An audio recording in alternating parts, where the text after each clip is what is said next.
staan nie soos een van Koos Du Plessis' skimme op 'n donker perron.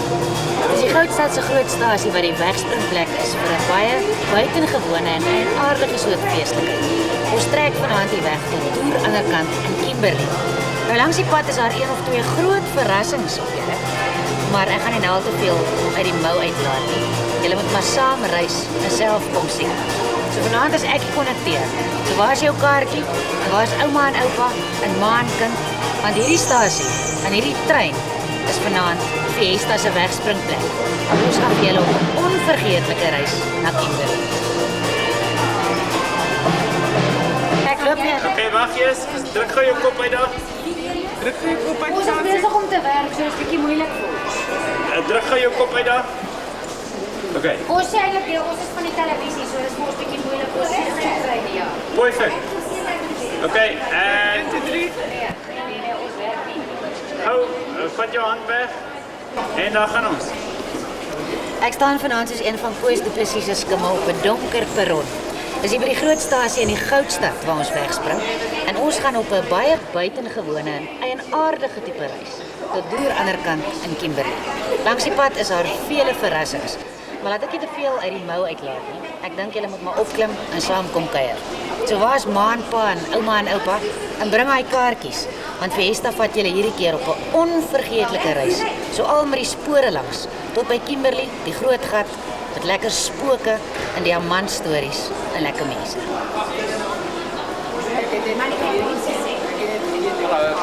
Ja. Sê, het gaan Fiesta wees. Ja, dat is zo. Nee, maar sê so. Oké. Wat wil ik zeggen? Dit gaan Fiesta wees. Dit gaan Fiesta wees.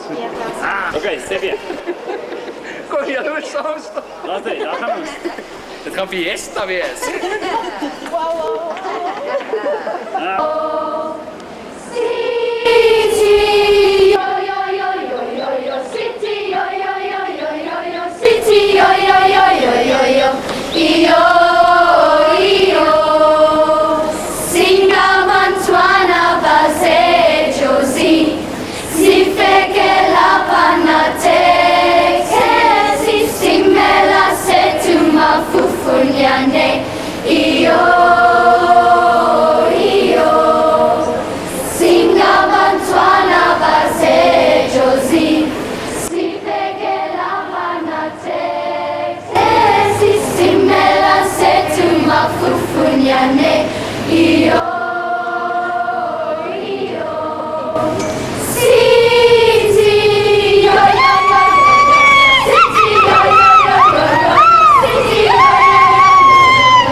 Oké, Melker, gereed, daar gaat hem.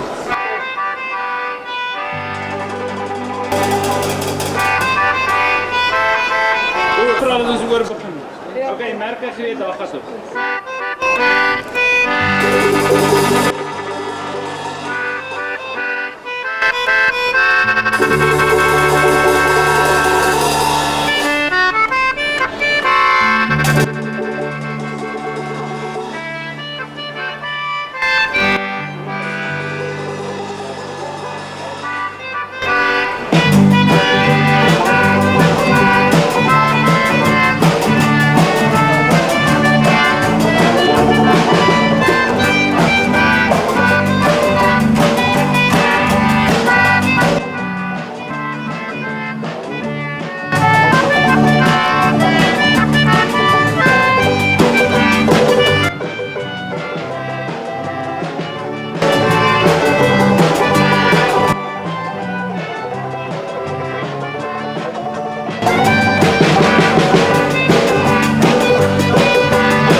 Ik moet net weten wat van Fransie oor is na YouTube.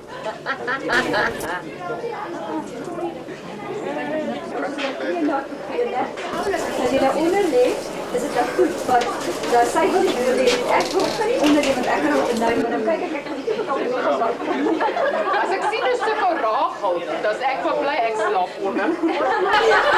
Om daar op te kom.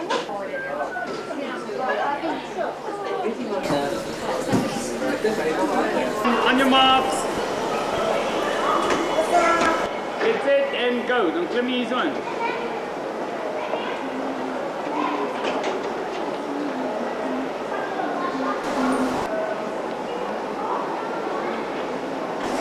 Can't you have a passionate farewell there? Go and kiss them goodbye.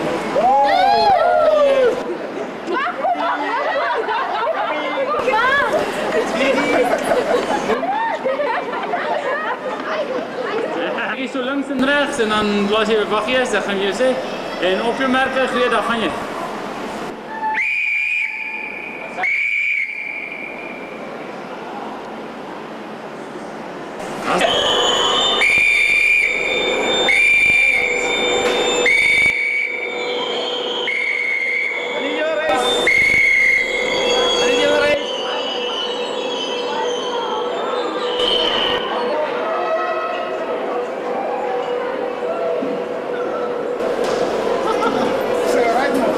Bye, mama.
eendag so as dit oud en dood is nie. En nou ja, ek dink ons almal ken spooke. Daar's Langehoven se spooke. En natuurlik die meisie van Uniondale wat elke Paasnaweek so langs die pad loop en duim gooi. Wel maar nooit op te tel nie. Ek dink jy gaan verras wees want op hierdie naweek, op hierdie Afrika Train Safari na Kimberley, is daar natuurlik ook 'n paar spookstories wat vir ons wag. Maar voor dit, kuier ons eers lekker saam met die mense, gewone mense, op 'n heerlike treinfees. Ja.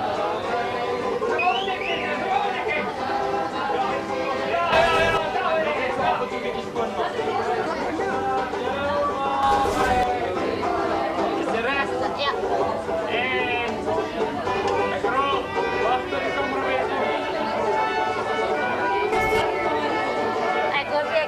vandag so nie. Ten minste, ek hoop jy lyk nou al so nie. Ek dink ons Emma, sorry. Laat dit wees dit.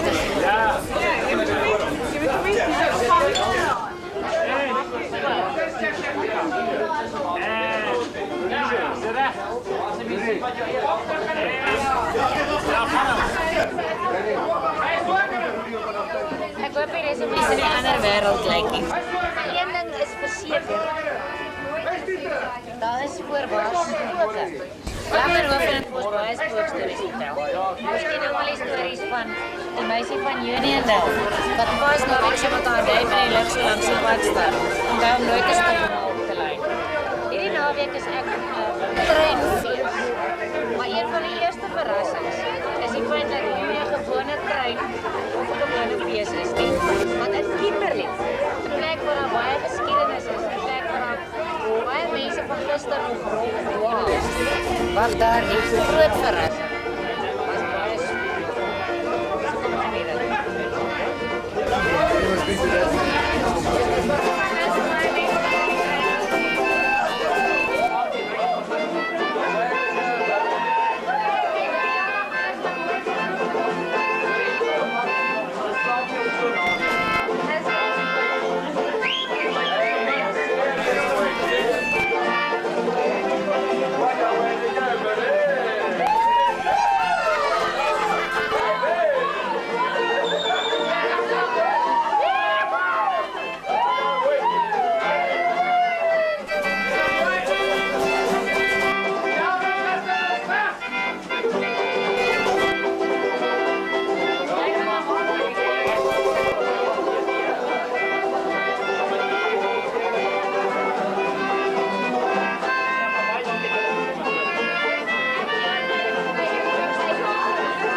Vanaand se trainer het laat my voel of ek weer 'n klein chokertjie is.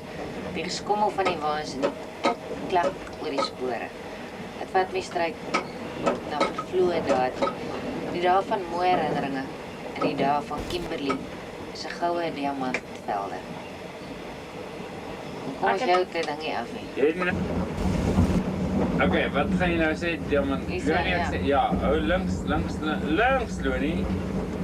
Okay, en daar gaan ons. Hierdie laat jou voel of jy weer 'n klein chokertjie is.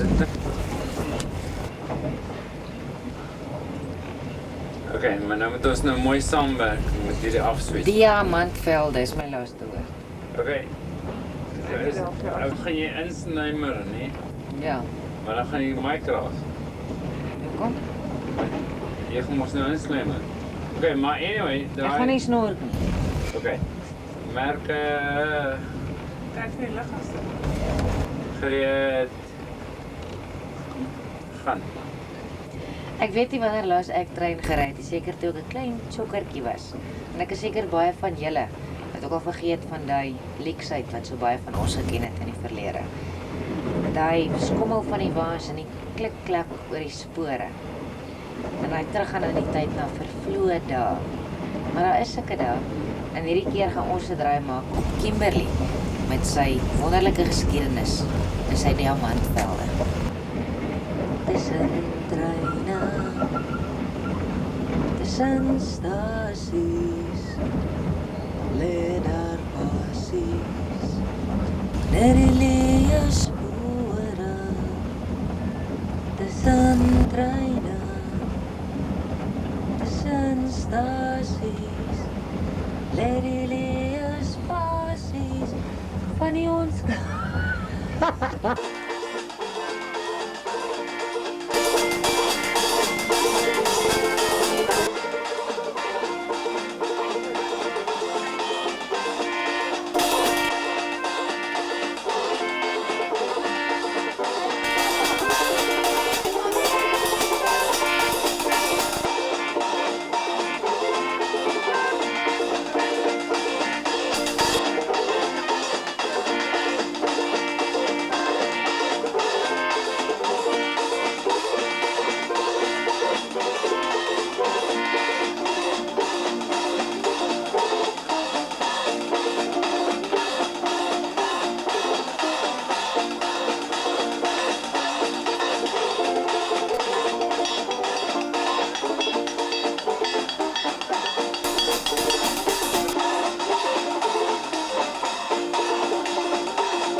Prachtig, baie dankie julle. Dit lekker. Smaaklik eten.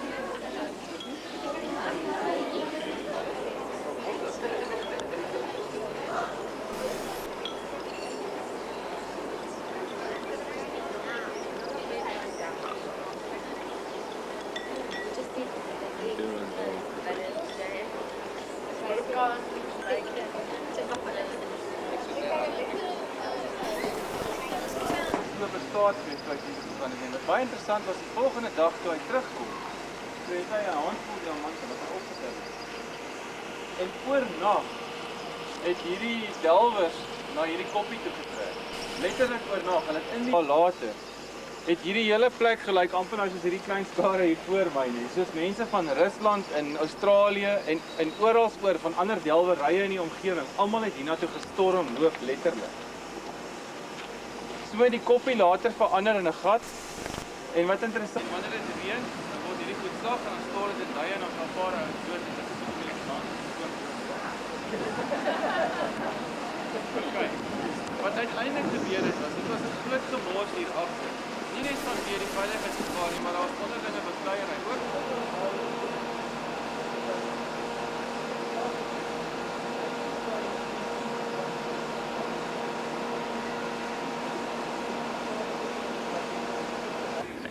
En okay. Ready? En dan gaan ons. Dani, vertel vir my die geskiedenis van Kimberley se grootheid. Jong, Kimberley was 'n baie interessante plek. Hier rondom 1888 was dit maar nog redelik stil. Dinge het net so min of meer begin, maar met die gerugte van diamante wat nou hier gevind is, het ons uit die aard van die saak 'n baie gewilde plek geword. Het 'n klomp mense, binnelanders, ouens wat oral van Port Elizabeth, Plettenberg Baai, oral het hulle hier na Kimberley toe gehaas.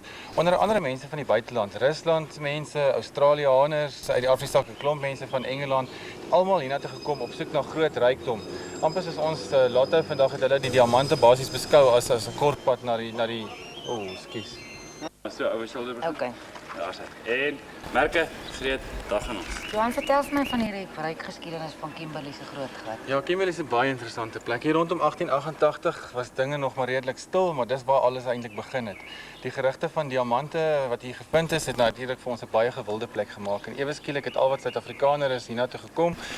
Buitelanders van Australië, Rusland en ook van 'n klomp het van Engeland af gekom hiernatoe op soek na 'n groot rykdom wat hulle nou gedink het hulle kan maak deur die diamante. Alles het rondom, kom ons sê waar ons nou vandag staan hier by die groot gat, het alles eintlik maar begin. Die mense het soos ontsettend vinnig begin gate grawe en hulle diamante gevind. Party mense het groot rykdomme vir hulle self verwerf. Ander mense het drypsterd het weggegaan want hulle het op verkeerde plekke gedelf. Wat baie interessant was is die geskiedenis juis van hierdie groot gat wat ons nou maar die bekende ding van Kimberley is dat hier 'n klomp delwers hier bedrywig was. En ouens soos Barney Benato, baie bekende persoon, was ook hier bedrywig en Cecil John Rhodes, maar Cecil John Rhodes het maar eers bietjie later hiernatoe gekom. Barney Benato het as 'n baie arm persoon na Kimberley toe gekom en hy het aanvanklik sy rykdom gemaak deur byvoorbeeld sigare aan die delwers te verkoop. Hy was 'n man wat baie goed kon beklei het byvoorbeeld. En dan het hy byvoorbeeld weddenskappe uitgeneem op gaan hy nou die ou wen of nie wen nie. En so het hy gewoonlik die bekleierery of kom ons nou die boksgevegte gewen en dan goeie geld gemaak. En later wou ander mense natuurlik ook so goed veg soos wat hy geveg het. En toe het hy besluit, maar goed, dan kan ek nog meer geld maak en dan het hy 'n boksakademie begin. En so het hy gegaan. Hy het later ys byvoorbeeld aan die delwers verkoop, maar hy was 'n baie verstandige man geweest. Sy rykdom het hy aangewend om al hoe meer van hierdie claims hier in die groot gat se mynarea te koop. En hy was later een van die baie kragtige ouens wat ontsettend baie claims besit het. Cecil John Rhodes het 'n paar myne gehad. Hier was 2 of 3 myne wat hy gehad het rondom hierdie groot gat het ons gehad wat toevallig ook groot gate was. En Cecil John Rhodes het dit half beskou as hy moet ook hierdie myn besit om sy visie van noordwaarts die gedagte van die Britse Empire ontwikkel, alles noord na noord. Het hy eintlik ook die geld van hierdie gat nodig. En so het hy begin sy fossier instel op hierdie gat en uiteindelik na groot gesukkel het hy vir Barney Benato byvoorbeeld uitgekoop. Daar word gesê tot vandag toe nog is dit die grootste kontant cheque wat ooit in Suid-Afrika uitgesom is. Hy het vir hom 'n kontant geld basis gegee. En uiteindelik het Cecil John Rhodes dan ook die rykdom gebruik van wat hier in die Kimberley se gat gevind is, saam met sy ander mynbedrywighede om die De Beers maatskappy te begin. En wat baie interessant is, baie mense wonder altyd waar kom die De Beers naam vandaan. Dis juis hierdie plek waar ons nou staan het voorheen bekend gestaan as die vooruitsigplaas en dit het behoort aan die 2 broers wat nou die van gedra het, De Beers of dan nou De Beer. En Cecil John Rhodes ter nagedagtes, of ek wil al sê ter verering van wat hulle van hierdie 2 broers het hy besluit om sy maatskappy dan nou te vernoem na die 2 De Beers broers en dit is waar De Beers vandaan kom. Wat hartseer eintlik is hierdie De Beers broers het hulle plaas verkoop vir £6,000. Hulle het nie besef dat hulle so 'n fortuin verkoop het nie. Maar Sissel John Rhodes en sy mede-direkteure het ook nie besef dat hulle so groot fortuin gekoop het nie. So dit is baie een van die interessante goed van Kimberley en sy geskiedenis. Is hier nog diamante in hierdie gat? Daar sal baie beslis nog diamante in hierdie gat wees, maar ek dink die geskiedkundige waarde van die groot gat het hom so 'n bietjie, kom ons sê, die diamantbedrywighede verbygegaan. Dit is natuurlik 'n ander probleem ook hierso dat hierdie gat en dis tipies van diamantmyne het 'n waterprobleem. So die mynskagte en die myntonnels is alles gevloed met water. Maar daar's definitief nog diamante hierso. Is daar nie planne om dit oop te maak en aan te gaan Nee, weet jy, ons sal baie graag dit liewer wil hou soos wat dit is. Ek dink nie die Beers het regtig die diamante van hierdie gat nodig nie. Dit beteken vir die stad baie, want dit hou die stad bekend. Die Beers is 'n baie tradisieryke maatskappy en ek dink hulle het ook nogal sentiment aan wat hier aangaan. Jy vra nogal vir my oor diamante. Die mynhope hier rondom ons is alles sand en grond wat uit hierdie groot gat uitgekom het. En daardie mynhope het ontsettend baie diamante nog. Sekere van die mynhope is wel verklaar tot historiese monument en ons gaan hulle dus heeltemal net so los as wat dit is. Ander mynhope hierso is uitgegee aan opkomende delwers. Dis deel van De Beers se program om ook maar te help om die ekonomie van die land aan die gang te hou, spesifiek met mense wat nie voorheen 'n kans gehad het om betrokke te raak nie. En hulle myn dit nou baie suksesvol. Nou sal jy vir my vra, hoekom is daar diamante in hierdie mynhope, want dit is dan nou klaar gemyn. In daardie dae, dis nou van 110 jaar gelede, het mense net belang gestel in kwaliteit diamante. Met ander woorde goed wat van juweliersgehalte is. As daai diamant vir hulle gelyk het asof dit nie van juweliersgehalte was nie, het hulle dit weggegooi. Want hulle het geen nut gesien vir industriële diamante nie. So hierdie hope is nog vol industriële diamante en daar is ander mense wat nou 'n geleentheid kry om dit weer te benut. Hoe groot is dit? Dit vir daai kar. En daar gaan ons. Johan, hoe groot is die diamantbedryf in ons land nog vandag? Jong, dit staan nog baie sterk. Uit die aard van die saak, diamante is 'n tipe van 'n hulpbron wat mens kan uitwerk of wat hy kan uitgedien raak, maar die diamantbedryf danksy De Beers is nog baie groot. Die Beers is 'n maatskappy wat baie ernstig wil uit die aard van die saak oor die diamantbedryf en hulle beskerm dit en hulle bestuur dit eintlik. Baie mense is daarteen. Hulle sê die Beers is 'n kartel en hulle hou mos nou nie daarvan dat mense prys beheer nie. Maar eintlik beteken De Beers ontsettend baie vir die hele diamantbedryf, nie net in Suid-Afrika nie, maar in die wêreld. Maar as ons spesifiek kan sê, jy vra my oor Suid-Afrikaanse toestande. Daar is nog ontsettend baie delwers, nê, wat presies soos in die ou dae delf met pik en met 'n graaf. Dan is daar 'n klompie delwers wat nou nie meer heeltemal so eenvoudig delf nie, maar wat ook goeie masjinerie en goed het, maar nie naaste my op die skaal wat De Beers byvoorbeeld, of dan nou Argyle of waar ook al hulle in die wêreld delf, daai skaal delf. De Beers se toetrede tot die mark, en De Beers se soort van, kom ons noem dit nou maar manipulering van die mark, bevoordeel eintlik ook daardie mense, want hulle diamantpryse bly ook hoog as gevolg van De Beers wat nou die vraag en aanbod eintlik manipuleer. Wat ook interessant is van die diamantbedryf in Suid-Afrika, ek dink dit het baie te doen, die kooppatrone het baie te doen met modes. Partykeer is daar kom oplewings in die mark, dan wil die juweliersmense baie graag diamante koop. Dan nou weer soos die hartseer storie wat in Amerika gebeur het. Dit tref ons nou weer nadele van, dan is almal bekommerd en dan spandeer hulle nie op goed soos diamante nie. So die bedryf is lewendig, nie, maar is 'n bedryf wat baie ops en af het en dit maak dit nogal soms moeilik om te bestuur. As ek nou vanaand hier oor hierdie heining klim, daar teen die gat af en ek kry nou diamant, behoort daai diamant aan my? Ongelukkig nie. Ons sal natuurlik almal graag diamante wil vind wat aan ons behoort, maar ons word beloon vir ons eerlikheid as ons die diamant gaan inhandig. Daar is 'n persentasie van die diamant, ek is nie 100% seker wat die persentasie op die oomblik is nie, word aan jou uitbetaal om jou te beloon vir jou eerlikheid en uit die aard van die saak, nou, om die swart mark soort van 'n bietjie 'n knou te gee. Ons staan nou hier in hierdie dorpie en is baie spookagtig, maar as jy nou kan vir my verduidelik hoe dit was in daai tyd van die groot diamantstormloop hierdie dorpie. Kyk, Kimberley het mos 'n romantiese verlede. Almal dink aan kom ons sê mense wat na die kroeg toe gegaan het en hulle rykdomme, hulle goeie fondse van die dag gevier het en so aan. Maar eintlik was Kimberley 'n verskriklike plek op sy dag gewees. Alles wat ek nagelees het dui daarop, byvoorbeeld hulle het perde gebruik om die grond uit die groot gat uit mee te trek. Maar die mense het natuurlik nie die perde as troeteldiere beskou nie. Hulle is totale werkinstrumente gewees. Hulle is letterlik doodgewerk. En nou lees ek dat waar die perde dood gegaan het. As hy in die pad was, as hy die pad gesleep, maar hy het net daar hy het net daar gebly lê en hy daar ontbind. So jy kan dink aan die tipe van reuke wat hy was. Ek lees ook dat die mense wat in tente gebly het sommer binne in die tent 'n tipiese long drop gebou en dan het hulle nou maar hulle ding daar gedoen. So jy kan dink dat Kimberley was 'n plek wat nie altyd so skoon was nie. Soms dink ek het was hier heelwat onaangename reuke en so aan. Wat baie interessant is ook dat die laaste paar kilometer wat die mense wat na Kimberley toe gerush het vir die diamante, het eintlik 'n stofwolk wat bokant Kimberley gehang het gebruik nie as 'n laaste navigasiepunt om presies by Kimberley uit te kom. So dit was nie regtig so romanties soos wat ons gedink. Ek dink die enigste mense wat romanties daardie stadium geleef het was die regtig ryk mense. Cecil John Rhodes en Leander Starr Jameson en Rudd en hierdie mense was eintlik die ouens wat die romantiese lewe gehad het. Die hele spook ding wat vir Kimberley omhels, het dit iets met hierdie diamant soekery te doen? Jong, jy vra vir my nou 'n baie tegniese vraag. Ek verstaan dat kristalle trek juis hierdie soort van, kom ons sê, geeste en so aan, trek dit nogal aan. Daar's 'n klomp teorieë daaroor. Daar's 'n teorie wat ook sê dat mense wat doodgaan en nog soort van onvoltooide werk op aarde het, hulle sweef nog steeds hier rond. So ek dink op 'n manier speel alles seker maar 'n rol. Maar dat Kimberley baie spooke het en dat ons dit met vrug kan gebruik om mense te vermaak na ure, nee, is definitief waar. Baie dankie. Reg. En dan gaan ons. Ja, en vertel vir my die geskiedenis van Kimberley se groot gat. Jy het dit al gedoen, hè? Okay. Dis ding hy so ou vrou. Hoe groot is die diamantbedryf in Suid-Afrika vandag nog?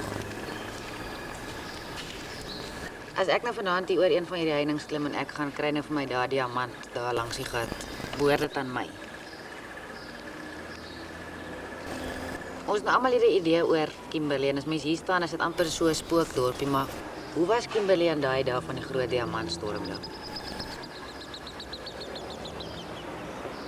Hier's vreeslik spookstories wat hierdie plek omhels. Dink jy dit het iets te doen met die groot gat in die diamantmense? Dankie. Baie. Ek is al so 'n goeie 7 jaar. Ja, museum en vir die reis van Kimberley. Verskillende museums. Eintlik is ek wil sê dis nou baie lekker bly. Ja. Ons feesie kom nou nog mooi aan. Laat hy bietjie praat, Fransie.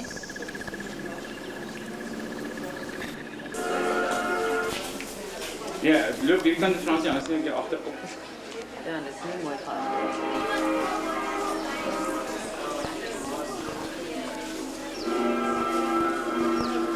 Loop Fransie, daar is hy.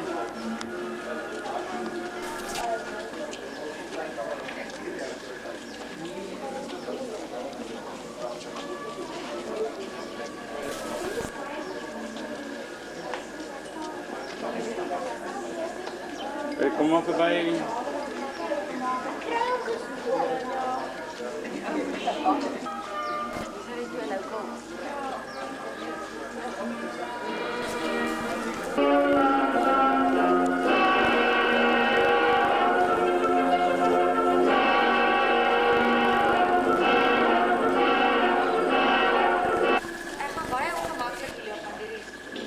Dat is oké.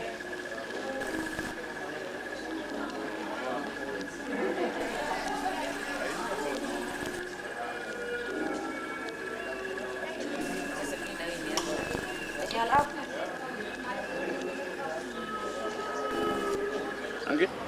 En op julle merke. En rol.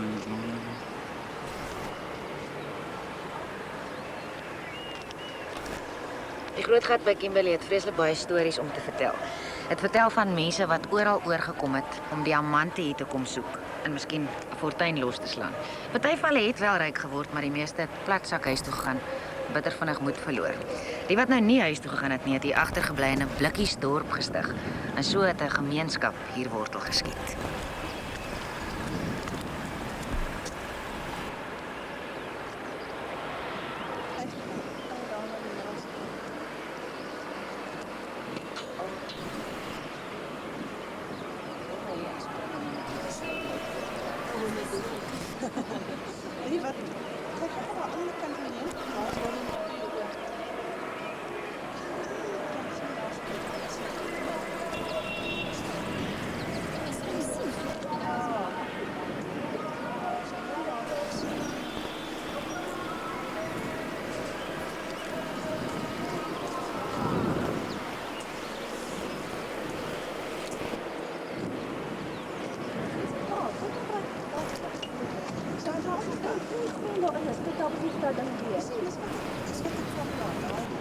so ek sien jy gaan nou by die huis. So. En merke 'n bietjie onder te doen, net so bietjie. En daar gaan ons. Hierdie geskiedkundige dorpie het so na as Diamante aan vloek uit die verlede uit opgereis. Is vandag een van die grootste trekpleisters in ons land. Maar stel jou voor hoe dit gelyk het in die jare toe. Die kleure en die Ja. En daar gaan ons. Hierdie geskiedkundige dorpie het so na as Diamante aan vloek uit die verlede uit opgereis. En vandag is dit een van ons land se grootste trekpleisters. Stel jou voor hoe dit gelyk het in die jare toe. Die kleure en die klanke en die vreugdes en die hartseer.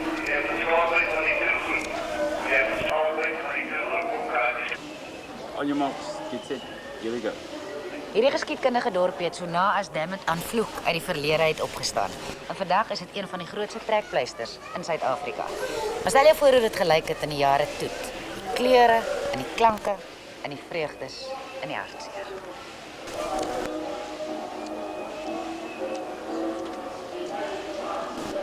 Hi.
Goed.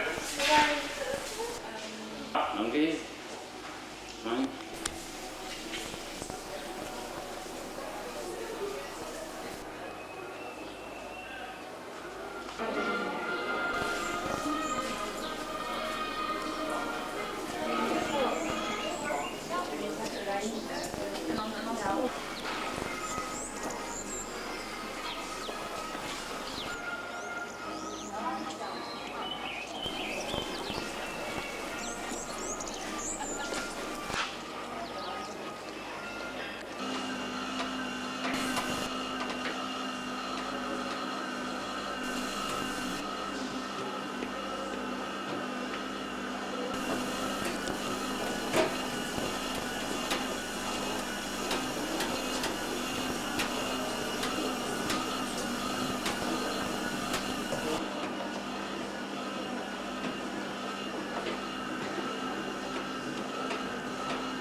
Staan net stil, hè? En dan sien ek julle refleksies.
Okay.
Dan staat Jolien.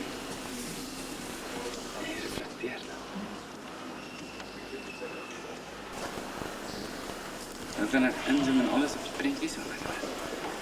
iPod.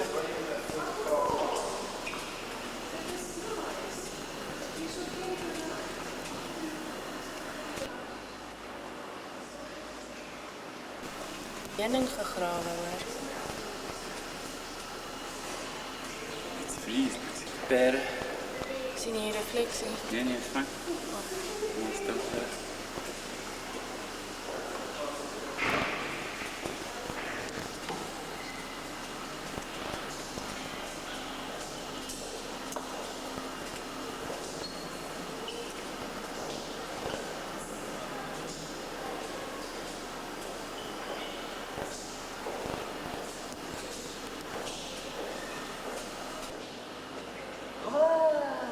Staan stil. Hè? Staan stil.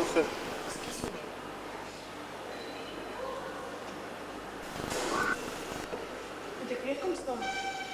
Ja, is fijn.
Ja. Oké, en dan gaat jij.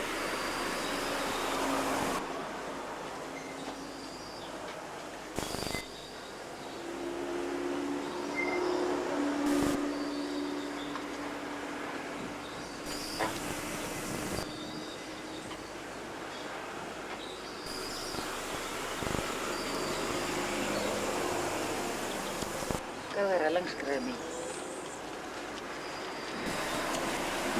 En dan gaan we.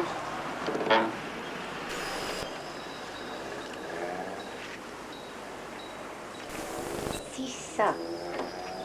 Brrr. Kan jullie imagine hoeveel geesten is en weet ik. En dan kom jij.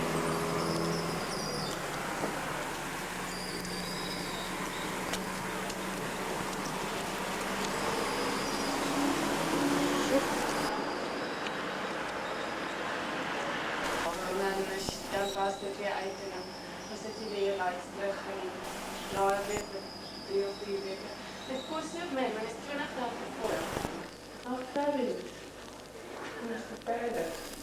A striking, dignified design, an exact facsimile of a Davenport couch, covered on mahogany with selected upholstered fabric of a rich grey tone, the same material being used in the interior.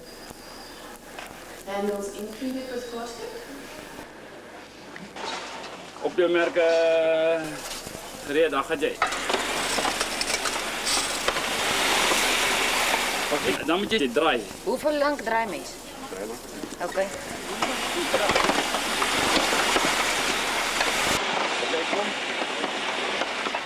Oké, dan trek ik hier. Jee! Ek is allemaal klaar, Diamante. Oké, dan gaat ik naar de tafel toe. Goeie stuff. En dan gaan we.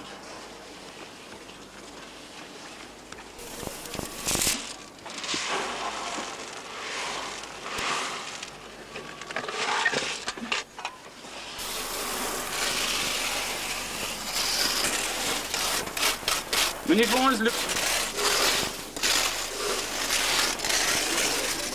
Nee, mijn bakje niet. Veel opgeleerd, hè?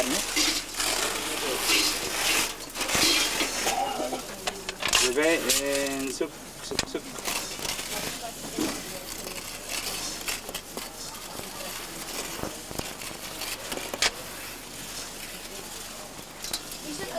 Ek vermoed ek is 'n miljonair.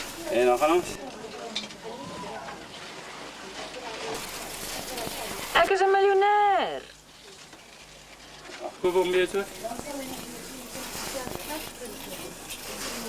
Kom kyk, ek dink ek's 'n miljonair, julle. Ja, nee, daar is het iemand. Dis hy daai keer. Wat dink julle is hy werd? Ag, miskien so 5 miljoen. Dink jy? Ja. Vir hierdie klippie. Ja, dis baie myne hoor. baie klippies daar. Nou soek laat julle vir ons nog kry.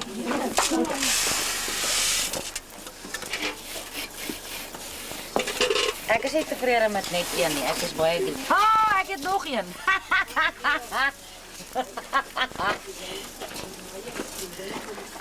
Kyk hè.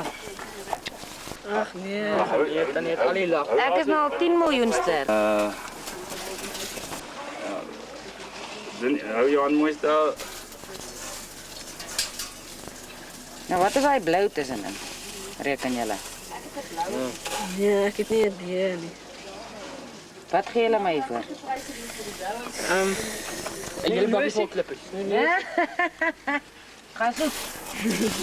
Ga soek verder. Ek is nou so greedy, ek staan sommer heeldag hier klippe. Self. Ja, te kry ek Jenny aan een. Wat kry mense as jy 'n klip kry? Klaagmens kry R10.000 op.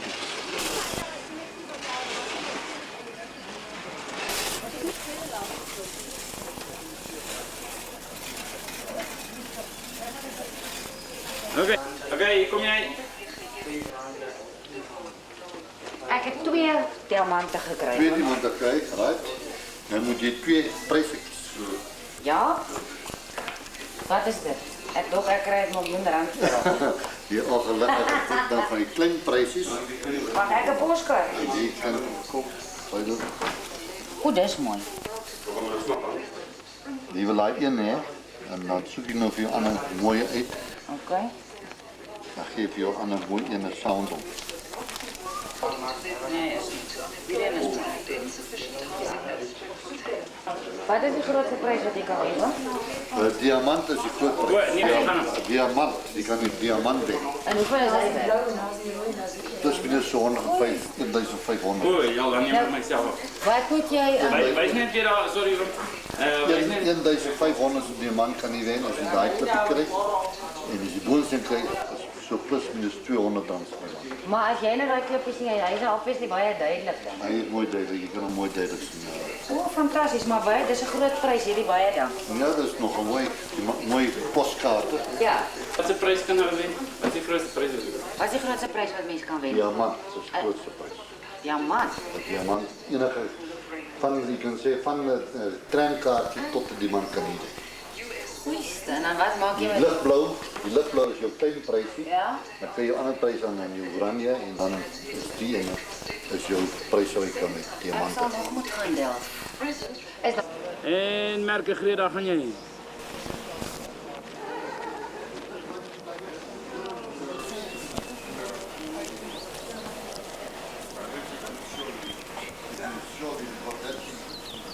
Hij is...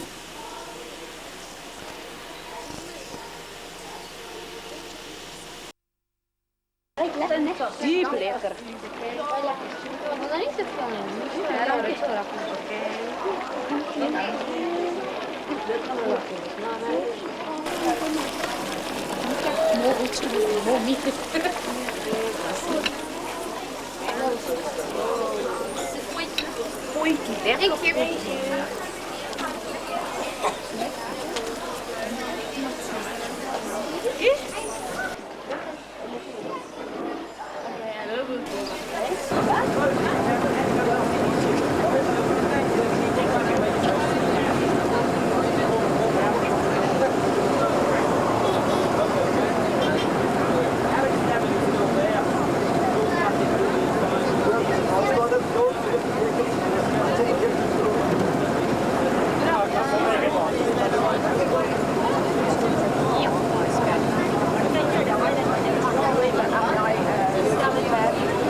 Ek is reg. As jy reg. Ja.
size, because to bring 80 people, and about 80 of you around this house, well, at the best of times there's a problem. We're into the fact owing to losing buses and things, we're running a little bit late. It does tend to complicate matters even more. So I'm going to basically just give you a brief resume of the sort of things that happen here. Then we'll take you in two groups and just take you around briefly and show you the sort of sites where things happen. Now, basically, I'm not going to say this house is haunted in the normal sense of the word. I'm going to say that it's very highly psychically active. It has a very intense psychical atmosphere, shall we say. And as a result, all sorts of strange things happen here. And the first thing I want to tell you about is this turret you can see up there. Now, that turret has often been found, shall I say, as a venue for one of Kimberley's quite popular ghosts. I said to you earlier how ghosts are very often of ladies. This is the archetypical ghost, a lady in a long, flowing white dress. And many people have seen her up there. Some people say they've seen her sitting in a rocking chair. They hear this creak of a rocking chair. And it's been known to be haunted over many years. One lady I took on this tour was a schoolgirl, quite an elderly lady now. She was a schoolgirl in the convent school down there. She had to pass the back of this house in the 1960s on her way to and from school. She told me she'd never look up at the turret in those days. She was frightened to look up. So the ghost up there has been known. I think possibly the first wife, a very sickly lady, she perhaps thought that she was going to die young. She'd sat up there of an evening, repetitive, that's a little traumatic, and it imprinted on her. Of an evening, people see her sitting up there. And one group I took round, about 15 people, one lady in the group looked up there, they could see her up there. The rest of the group couldn't see her, just one lady could see her. And that is fairly typical, that one person in the group sees a ghost, other people do not. Right, all sorts of strange things happen here. I noticed a number of you have been taking photographs. You're most welcome to take as many photographs as you want on the ghost trail. But I warn you of two things. Firstly, this particularly applies in Rudd House, that if you photograph things here, photographs do not always come out quite as you expect. The other thing I must warn you about photographs, anyone who aims a camera in my direction does so at their peril. I take no responsibility for damage sustained to cameras pointed in my direction. So that's totally up to you. It's the most interesting tree. If you start to move around here, you can see a most interesting tree. The root system's demolishing the house.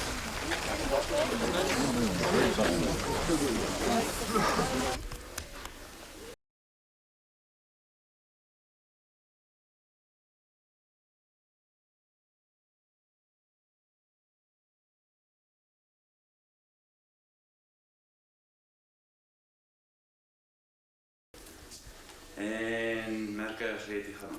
Kimberley het verskriklik baie stories en geskiedenis te vertel. Spookstories ook. Moenie vir my sê julle het nie geweet daar's spook hier in Kimberley nie. Ons is genooi om hier na Rudd House toe te kom. Dit behoort aan ene meneer Rudd. Ja, en dag maar. Kimberley het verskriklik baie geskiedenis en stories om te vertel. Ook spookstories. Moenie vir my sê julle het nie geweet hier spooke in hierdie dorp nie. Met soveel jare se ryk geskiedenis en kultuur is dit mos voor die hand liggend dat daar 'n paar mense van die bonatuurlike hierso gaan ronddwaal. Ons is genooi om na Rudd House te kom kyk. Nou Rudd House het behoort aan ene meneer Rudd. Sy het twee vrouens, die een wat op 'n baie vroeë ouderdom gesterf het. En wat sommige mense sê, hulle sien so nou en dan hier bo op die dak. En dag genoeg. Kimberley het verskriklik baie geskiedenis en verskriklik baie stories om te vertel. Ook spookstories. Ek is op die oomblik hier in Rudd House, 'n spookhuis wat behoort het aan ene meneer Rudd. Van daar af gaan ons 'n draai gooi in die begrafplaas waar meneer en mevrou Frankenstein te ruste gelê is. Of so hoop 'n mens. Dis nou ook as my moed my natuurlik nie begewe na hierdie klein avontuurtjie nie. Nou 'n baie bekende karakter in die omgewing is Dr. Lesieur en hy gaan vir ons meer vertel oor sy vreemde vriende. Maar ek dink 'n paar mense loop maar wye draaie om hierdie man wat so chommy met die spooke is. Right. Ja, maar nie eens.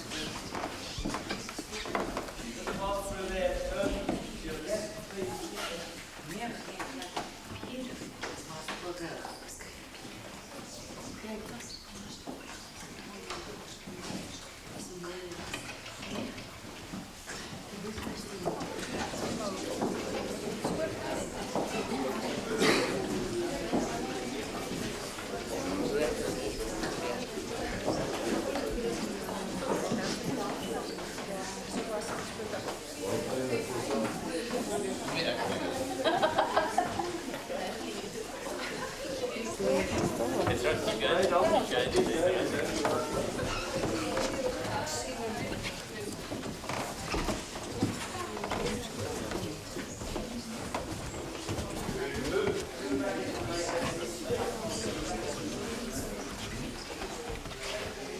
of Rudd House. It's probably the only room in the house that'll take all 80 of you, and as you can see, it's a little bit of a squash. This is probably the biggest room in the house. There are only 2 other rooms of comparable size. Most of them are a fraction of the size. But this room itself had a very interesting ghost story connected with it, and it was the gentleman who's been showing you most of the events of Megaspontaine and everything today, Mr. Van Skalkwijk, who actually had an experience in here. I don't know where he is. Van Skalkwijk, you around anywhere?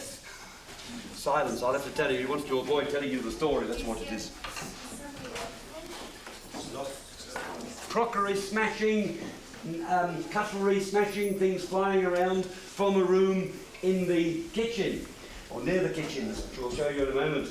And Mr. Van Skalkwijk actually decided he'd sleep here the night. He'd actually camp out in a sleeping bag on the floor here, and he had with him a large tape recorder, so that if these things started smashing in the middle of the night, then basically he would be able to record it. And he had with him a reporter, and actually from the Afrikaans National Radio Station, and the 2 men slept here on the floor in sleeping bags, working on the principle that, if anything did happen, there'd be a witness. So the 2 men were sleeping here, they heard nothing. They wasted their time bringing the recorder. Actually could have told them that, because it was a sort of replay that wouldn't occur. However, they didn't waste their time altogether, because they woke up about 2 o'clock in the morning, and on that wall there was the symbol of an E, a large capital E, but inverted, in a green fluorescent light. Basically, how should we say, I can do that, like that, about that size, an inverted capital E. It was a sort of green fluorescent light. And Mr. Van Skalkwijk thought that probably there was like a little chink in one of these shutters here, and that the sign of like sort of a street light, light from a street light shining perhaps through leaves or something and through foliage, would give this imprint on the wall there. So they examined all the shutters and everything.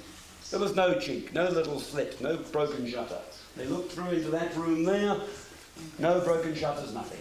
For about 20 minutes they were walking around, they were trying to hold their hands up, trying to sort of block the light out, and there was no way they could block that light. That E sat there on the wall. For 20 minutes it was sitting there. And it so happened that after 20 minutes, just coincidentally, they both had their backs to it. When they turned round, it wasn't there. They neither saw it come nor go. Hi. Now it's the light that's gone. That was just in case you could see a large capital E there. Even with the lights off, you still can't see it. So basically, as I say, it sat there for 20 minutes, they neither saw it come nor go.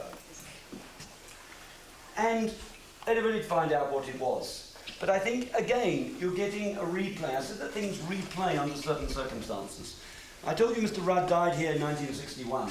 He died on this bed here. And as an old man, he was lying on the bed, he's looking directly at that wall, isn't he? Now, imagine there was a little chink in one of these shutters.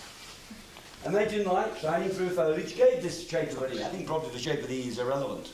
Perhaps Mr. Rudd told the butler, get it fixed, and nothing happened. For some reason there was a hold-up, and he got annoyed by it, it disturbed him. Now, when people come round on a ghost tour, and as I say, I've taken about 100 tours around this house, they see nothing. But when somebody sleeps in the room, they see the room as Mr. Rudd saw it.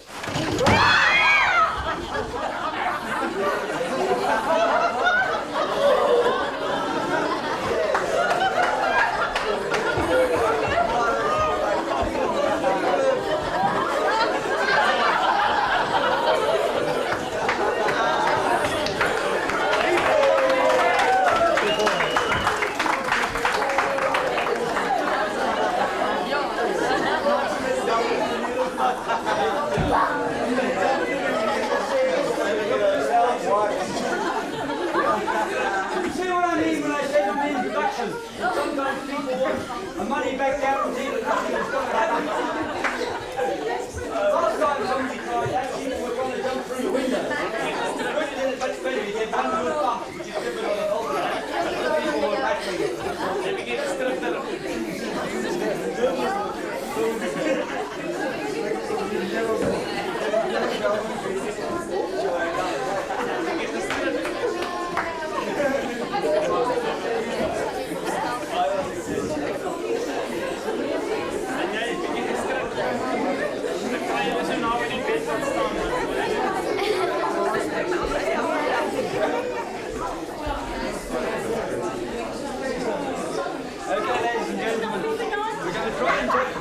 lack of time, we're going to try and take you around as one group.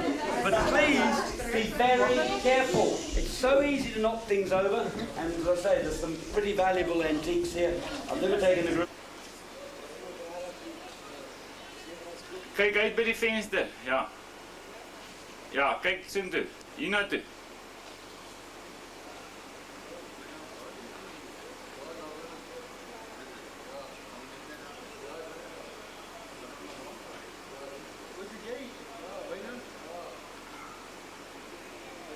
Okay, gaan weg.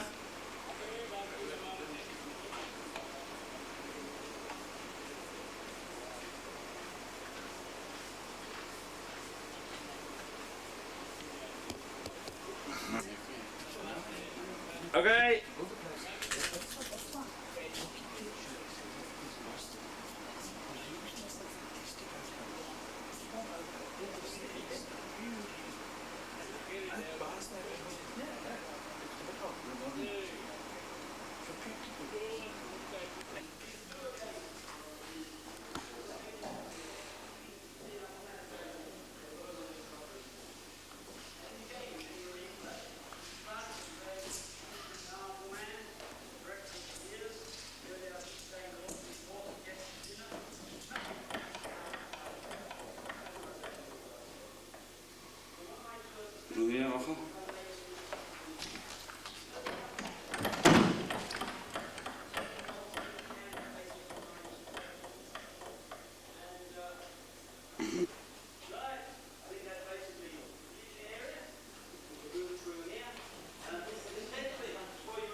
Okay, begin de rondloop.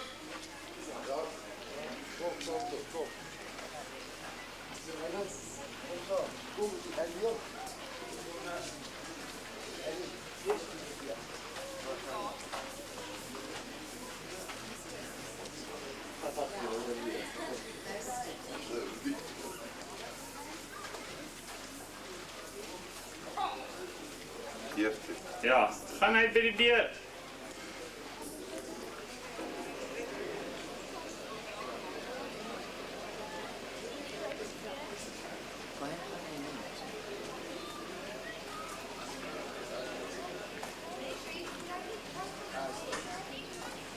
Gaan uit by die deur. Die bus gaan voor ons wegry. Wil ek my voorkom.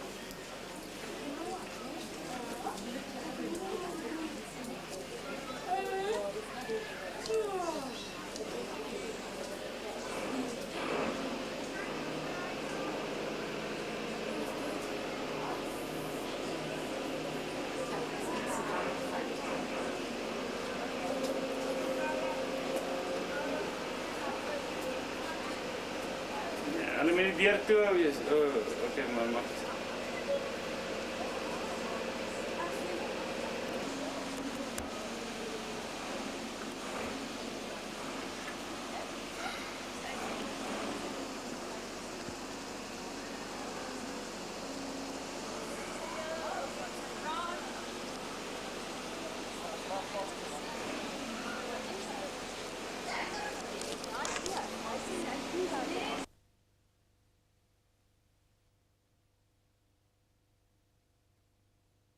Not so much to tell you ghost stories, partly to frighten you, but also to show you some very interesting historic trails.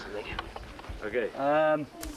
Ladies and gentlemen, are we all here? I can't see from this angle whether we're all here or not. This grave, ladies and gentlemen, is, as it says on the back here, in loving memory of Walter Fletcher of the 1st Loyal North Lancashire Regiment, who died at Kimberley on October the 18th, 1899. Young people notice he was only 19 years old, but he was already an officer in the British Army. A second lieutenant, that is the lowest rank of officer, but still an officer. Now, the Anglo-Boer War started, as Mr. Van Skalkwijk told you, on October the 16th, 1899. Fletcher died on October the 18th, 1899, and as such has the dubious honour of being the first British officer to die during the Anglo-Boer War. Not only in Kimberley, in the entire war. It wasn't unfortunately very heroic. He didn't ride out single-handed, sort of brandishing a sabre to take on the Boer forces. Nothing of the sort. He died of flu.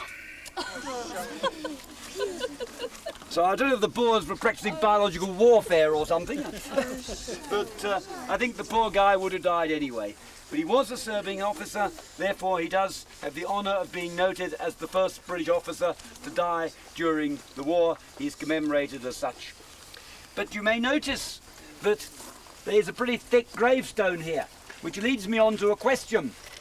Why do you have a gravestone on a grave? Does anyone know? Keep them in. Exactly that, sir, exactly. I'm not joking. The original reason for putting gravestones on graves was to make sure the corpse doesn't get out in a hurry. Mankind has always been frightened of death, and if you put a dirty great hunk of marble over the corpse, it ain't going to get out in a hurry. And this guy was only 19, obviously he's still got a long way to go, so you make damn sure of it by putting on a pretty thick hunk of marble. So that is poor Walter Fletcher. Now we're going to walk off deeper into the cemetery. Please remember everything I've said about things to beware of. If you do see any vampires or werewolves, it's getting near full moon, you might get a werewolf. Please let me know. I want to go and read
Twee mensen hier begraven.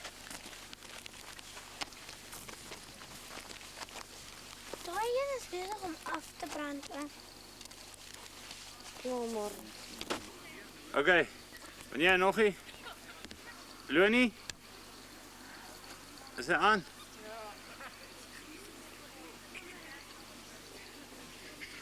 Hij gaat niet eerlijk naar gaan vaststaan. Ladies and gentlemen, let's just stop here a moment.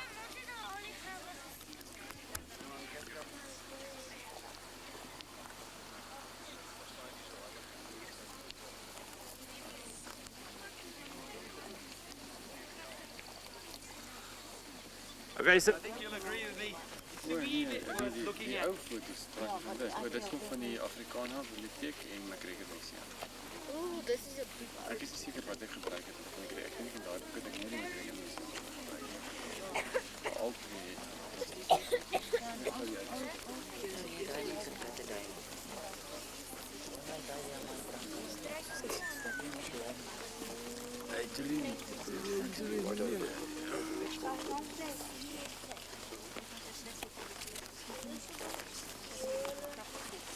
Ladies and gentlemen, we've walked all around the cemetery.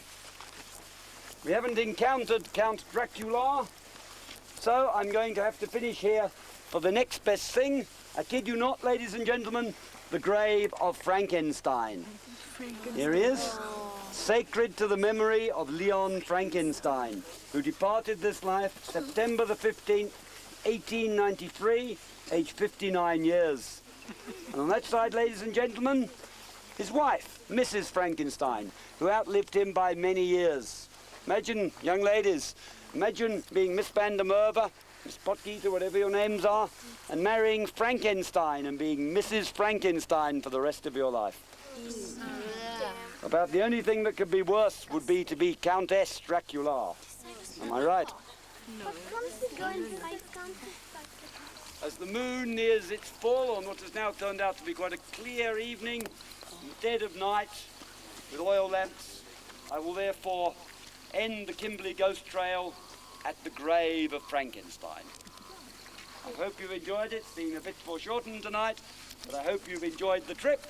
And it has often been suggested at this point I should pull open a suitable grave, leap into it and pull it shut behind me. But if I do that, you might not find your way out of the cemetery. So perhaps I'll accompany you to the gate. Thank you very much for your support. Okay, and away we go. Dr. Lissa, why is there so many ghost stories surrounding Kimberley? Why are they? I think there are a number of reasons for this. Kimberley, of course, is a city of diamonds. It's been renowned as that. Diamond is a crystal, the most perfect of crystals, and it's often found in paranormal subjects that crystal is used for channeling of energy. As I've said all night, the whole paranormal spectrum or domain is a subject of energy. The presence of the most perfect crystal will act as a concentration of that energy, and in so doing will thicken what I call the ether, the psychical atmosphere, and thus encourage ghost effects to occur, or in fact paranormal incidences in general. An area that has a not very intense ether will not have paranormal events, and I believe it is the presence of diamonds. Whether it is the fact that they exist or that mankind has exploited them, I don't know, but the presence of those diamonds that leads to that intensity of ether. Why are you so interested in the supernatural? Ever since I was a small child, I've been renowned for asking, yes, but why? And when my parents didn't know the answer, I was referred to school teachers, and when they didn't know the answer, I was referred to the headmaster, and when he didn't know the answer, I got the usual reply, shut up, sir. So I worked on the assumption that you have to work things out from first principles. And my parents never really believed in ghosts. My mother still claims, no, they don't actually, there are no such things as ghosts. As long as you enjoy the ghost trail, as long as you don't take it seriously, you know, it's all right. But I believe these things do exist. There's too much evidence to say that these things do exist. And so I decided, well, I better work it out myself. You know, schoolboys all tell each other ghost stories trying to scare each other, you know, and it soon occurred to me that there's some pattern in these things. It's not all arbitrary, and eventually you can sort of sort out the sort of, you know, crud from the grist sort of thing, and some of them were obviously nonsense, but some of them, they did make sense. And I've always been interested in systems. The ultimate system is the machinery of the universe, and mankind will never understand the machinery of the universe until he takes cognizance of all the facets of it, and the paranormal is a very important facet thereof. Tell me about your ghost trails. My ghost trails? Well, it's actually Mr. Van Skalkwyk who came round with us today who gets credit for originating it, and it was Rudd House that gave him the idea, as I think I told you. But his original concept of it, and Steve Lunderstedt was involved in the early stages as well as Dirk Potgieter, they originated, I think, as a historic tour of Kimberley, with ghost stories thrown in. I heard about it, and so I introduced myself to Mr. Van Skalkwyk, and I sort of said, well, do you actually want a guide that knows something about ghosts, you know? And anyway, I sort of more or less taken the thing over since then, and I've changed the slant far more onto the ghost and paranormal side, with the history thrown in. I'm not a historian, but you know, I sort of picked up the various historical anecdotes, mainly compliments to Mr. Lunderstedt and Mr. Potgieter and Mr. Powell for that. I'm more interested in it from the paranormal point of view, to try and explain what these things are, and also to make some interesting people. It's almost every trip, there are always a lot of people here just for a thrilling night out.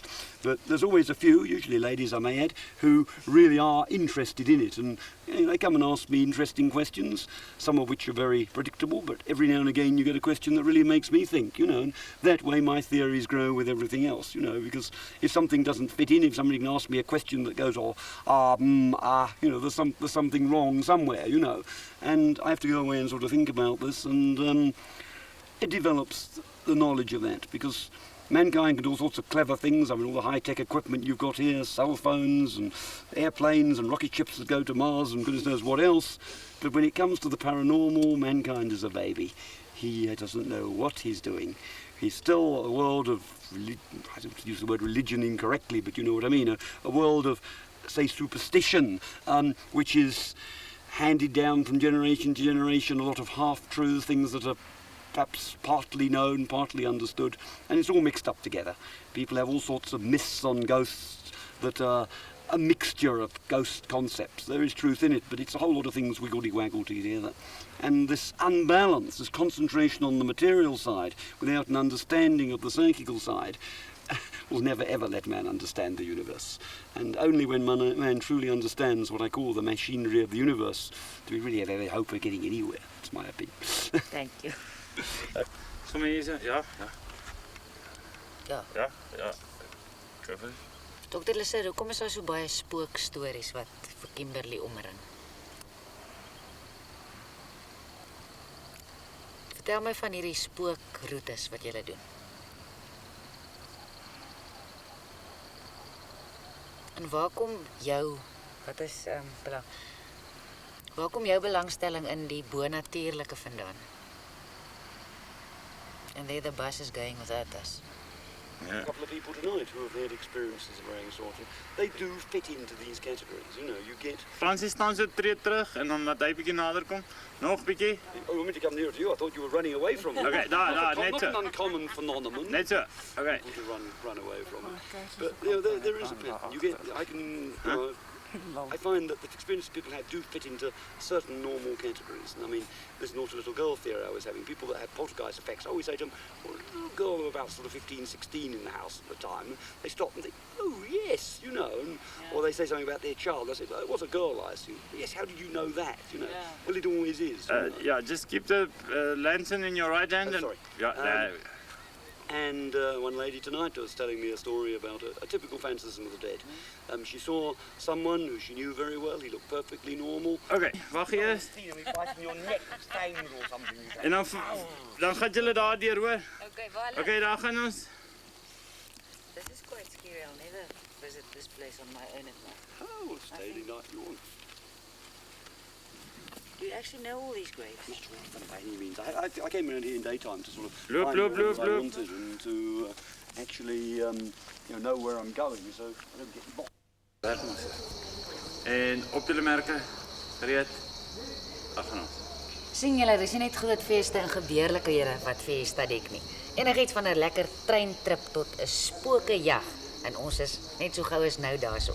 As julle enigiets lekkers het wat in julle omgewing gebeur, laat weet vir ons asseblief per faks of e-pos en ons sit dit altyd graag op die Fiesta dagboek. En wie weet, dalk is ons volgende daar in julle geweste. Tot 'n volgende keer, totsiens. Melker, gereed, hier gaan ons. Sien julle nou, dis nie net groot feeste en gebeurlikhede waar Fiesta verslag doen nie. Enigiets van 'n lekker treintrip tot 'n spookejag en ons is sommer dadelik daar. As julle nou iets lekkers het wat in julle geweste gebeur, stuur vir ons 'n inligting per faks of e-pos en ons sit dit altyd graag op die Fiesta dagboek. En wie weet, dalk is ons sommer binnekort daar in julle kontry. Tot volgende keer, totsiens.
Keep the music playing, keep the rhythm going, go, go, go, go. You making music session, have a sensation, full of having operation, communication, like a fly, lowering operation, hear me, go, go, go. Like a fly, like a glowing, ready keep the music flowing, like a fly, go, go, going, go, go, go, go, go. Flip your wings and fly up high, flip your wings and fly up high, flip your wings and fly up high, fly, fly, fly up high. You can do it if you try. You can do it if you try. You can do it if you try. Try, try, try to fly. Like a bird up in the sky. Like a bird up in the sky. Like a bird up in the sky. Fly, fly, fly. Doo-dee-doo.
Rudy, vertel my van Afrika Train Safaris. Afrika Train Safaris het 7 jaar terug begin omdat ek 'n verskriklike passie het vir stoomtreine. En ek het 'n reeks praatjies op Radio Sonder Grense aangebied oor die bewaring van stoomtreine. Maar dit is deel van ons geskiedenis en daar's baie mense wat 'n groot passie het vir dit. En basies is die res geskiedenis. Jy weet, ons is seker een van die goedkoopste toermaatskappye wat mense wegvat vir 'n naweek waarby jy jouself kan geniet. Jy weet, vergeet van elke dag se gejaagdheid en so aan. En wat dit ook bekostig maak vir ma, pa en die kinders om weg te gaan. Trein te ry in jou eie land wat pragtig is. En dis nie net 'n treinrit nie. Jy weet, julle was so saam met ons gewees. Julle het gesien hoe mooi lyk dit by die myn museum. Natuurlik die spookroete is seker 'n fantastiese groot aantrekkingskrag. En natuurlik al die nostalgie wat daarmee saamgaan. Jy weet, jy sien plekke wat weet wel baie jare oud is. En jy het ook jy ontmoet wonderlike mense op die trein. Maak nuwe vriende en so aan. Jy kry mense van verskillende loopbane wat saamgaan. En ons werk regtig hard om vir hierdie mense waardevolle geld te gee. Behalwe vir die behalwe vir hierdie ding wat Kimberley toe gaan met die spooktoer en die Kimberley se groot gat, watse toere bied julle nog aan? Ons bied 'n 7-dag toer aan Kaapstad toe. Wat ook baie ontspannend is. Basies betaal jy net vir jou retourkaartjie. Dit sluit jou beddegoed in en 7 dae se akkommodasie in Kaapstad. Wat fantasties is. Want jy het nie die frustrasie om af te ry Kaap toe nie, so dit is lekker ontspannend. Dan het ons toere af Oos-Transvaal toe. Byvoorbeeld Leidenburg toe met 'n busrit Pelgrimsrus toe. Ons het toere af Waterval boventoe tot by Waterval onder verby daai pragtige waterval. Ons het toere Bloedrivier toe wat ook basies 'n lekker naweek wegbreek naweek is. Ons besoek die Talana Museum in Dundee en die ervaring by Bloedrivier is ook iets baie spesiaal. Dan het ons hierdie Kimberley toer. Ons het 'n toer af Durban toe na Skatbere. So 'n lekker 4-dag toer wat jy by die see is. En ons probeer dit so goedkoop as moontlik maak. Jy weet, vir die mense om saam te gaan. Jy sê jy het 'n passie vir stoomtreine. Waar kom dit vandaan? Vertel my van daai passie. My oudste broer was 'n drywer gewees op die stoom in die Oos-Kaap en Kraddock se wêreld. En as 'n jong seun, jy weet dat ek maar altyd gaan kyk na hierdie ding met die baie rook en die klank en so aan. En 'n stoomtrein het 'n nostalgie. Dit maak nie saak of jy 'n predikant of 'n dokter of net 'n doodgewone ou is. As jy langs daai ding staan, dan raak jy weer mens. Dus vir my is dit seker die grootste meganiese wonder wat jy ooit kan kry. Want al wat daai ding vra is basies steenkool, water en liefde. Dink jy mense het nog 'n passie vir treinry in vandag se terme? Definitief. Jy weet as jy vat nee, baie mense wil graag treinry, maar ons weet wat die huidige situasie in die land is. Dit is gevaarlik. En as jy so 'n naweek reël wat goed georganiseerd is, nee, dan gaan ouers weg met 'n geruste hart, want hulle weet daar sal nie ander mense op die trein kom behalwe die mense, jy weet wat nou bespreek het vir die trein. So daar is definitief 'n groot belangstelling en ek wens net die regering wil vir ons jong besigheidsmanne ook 'n kans gee om ons 'n bietjie te help en so aan. Kyk, my passie is nie om my eie trein te hê, want die res sal ook geskiedenis wees. Baie dankie. So 'n naweek toer na Kimberley toe. Wat behels dit? Fransie, vir so 'n naweek toer, nee, vir R800 kry 'n volwassene parkering met sekuriteit, 5 etes, hulle toegangsgelde by Kimberley se mynmuseum, 'n besoek aan Magersfontein en hulle gaan op die spookroete. En ons vat gewoonlik 'n Suid-Afrikaanse kunstenaar saam wat miskien bietjie minder bekend is aan die publiek, om ook vir hulle 'n bietjie blootstelling te gee, indien hulle dalk nou 'n serie vir vrygestel het. En wat fantasties is nie, jy sal nie glo hoeveel mense aan die rand was nog nooit by die Kimberley se mynmuseum nie. Magersfontein is deel van die Boere Oorlog. En as eintlik hartseer as jy daar kom, want ek meen, daar's oor die 2000 Britse soldate daar doodgeskiet en 150 boere. En natuurlik Dr. Leseer, hy is natuurlik 'n karakter in sy eie reg. Hierdie spooktoere is fantasties en mense, hulle miskien glo dalk nie daar is 'n ding soos 'n spook nie, maar daar's definitief. En dit is lekker ontspannend. Gepraat van spooke en stoomtreine. Wat sou jy wou gehad het moet gebeur met die hele stoomtrein ding?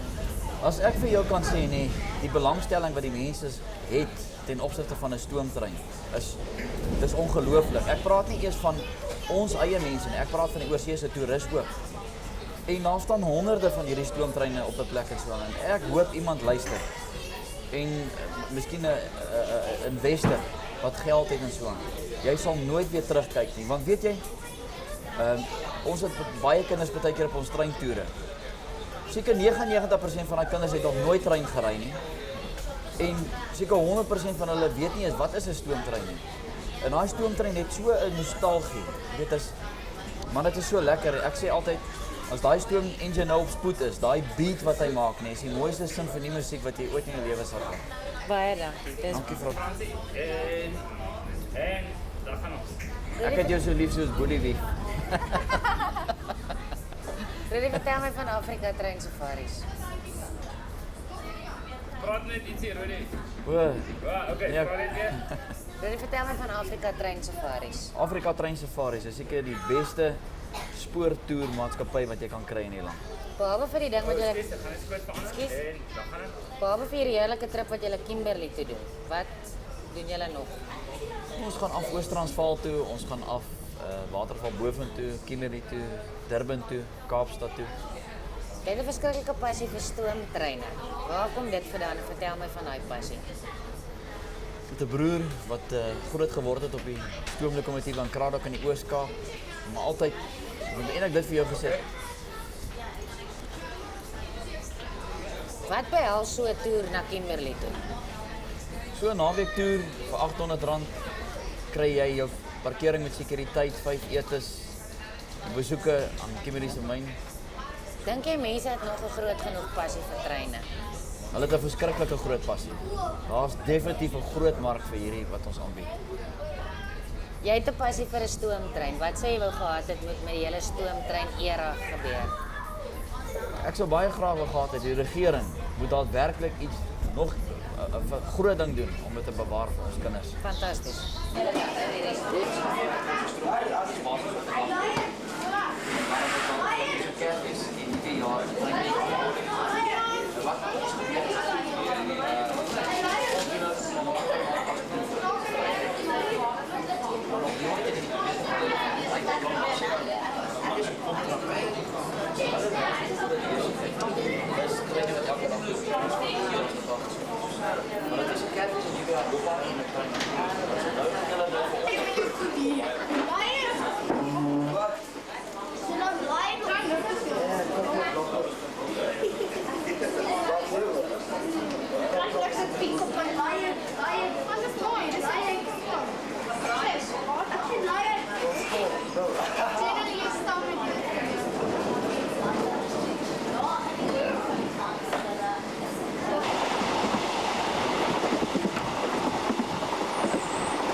Gaan weer terug. Echt, moet ik weggaan? Ja. Ja. En daar ga je terug.